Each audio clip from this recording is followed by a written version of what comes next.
In this chapter, it is going to be chapter 8, going over leadership and organizations.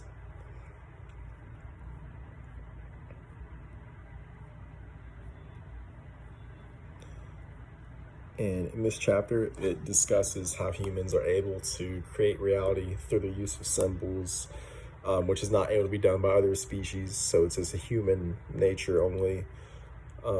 As organizational members interact and communicate, they also tend to develop similar qualities and a shared meaning for events. So, when people get to know each other better, they tend to know each other more. And once they get to know each other, tend to, unite and relate to their common interests and things that interest them. You tend to make conversation over the things you enjoy. And if you find people that enjoy those same things, you're going to reside with those people and tend to communicate with them more as well. This chapter discusses how organizational cultures act almost as a tribe and how each is different. And organizational members tend to develop similar qualities and a shared meaning for events. And I agree that organizational cultures act almost as a tribe because I've worked as an employee where I go to different branches and work at different financial institutions, and I can honestly say that each one is different as far as the way each one's managed. It's different morale, different management. Each branch I worked at has been different. So the management is different in the way that each branch is different. Even the type of communication and culture that is used, each branch is different.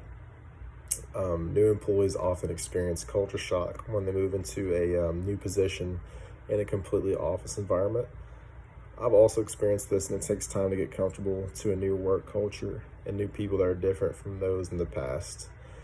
I feel that our comfort level contributes to how successful we are in the workplace, and I also feel that the more comfortable we are, the more success we tend to have as well. Assumptions tend to be unstated beliefs about human relationships, and some of the new vocabulary used at work may be different to new employees as well.